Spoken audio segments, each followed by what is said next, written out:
Hi, thanks for joining us. Another episode of Money TV. I'm Don Baillargeon. So glad you could be with us. Money TV is the program all about money and what makes it happen. Now, we are experiencing some of the lowest prices at the gasoline pumps than we've seen in a while. And let's face it, it's much less painful to fill up for $60 than $100. Now, oil is a commodity. The price of any commodity is based on supply and demand.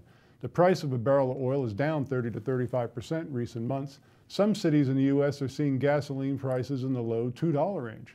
Nice. Which made the announcement by OPEC that production was going to stay at 30 million barrels somewhat curious. Usually when crude prices fall this much, OPEC curtails production to control supply. But bottom line here in the U.S., the industry doesn't seem to care this time.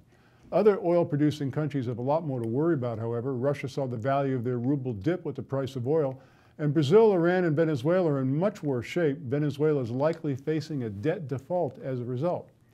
$2 gasoline in the U.S., well, that's a great thing for the overall economy as consumers find more money available to spend on other things. But according to an article in the New Yorker magazine, on a global basis, it's much more complicated. A lower oil price serves to redistribute income and wealth rather than to boost it.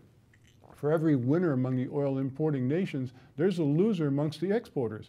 Because lower oil prices tend to reduce inflation, they enable central banks around the globe to maintain a more expansionary monetary stance than would otherwise be the case.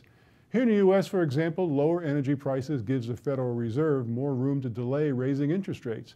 In Europe, which is teetering on the edge of yet another recession, it provides an argument for the European Central Bank to use in persuading the Germans to accept full-scale quantitative easing, and I'll tell you, that's very important. But again, it comes down to supply and demand, and the burgeoning fracking industry in the United States is creating a lesser reliance on imported oil. Now, if the government can also get out of its own way and approve the Keystone Pipeline, we could soon see a day where most, if not all, of our oil needs are generated right here in North America. OPEC and Russia have both declared a war on the U.S. fracking industry. By allowing the price of crude to fall, they hope American producers would lose money on the operations.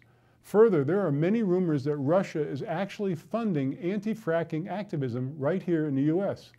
Oh, and you thought anti-fracking was all about the environment? Don't kid yourself. When it comes to oil, it is always all about money.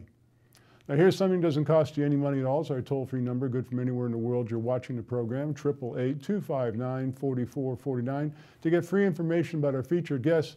When you do call, be sure and ask to be added to the subscription list of our Money TV newsletter. It is free, again, toll-free, 888-259-4449. On your mobile phone, just text Money TV to go 800 or 46800. Visit us at moneytv.net. Please like us on Facebook and follow us on Twitter.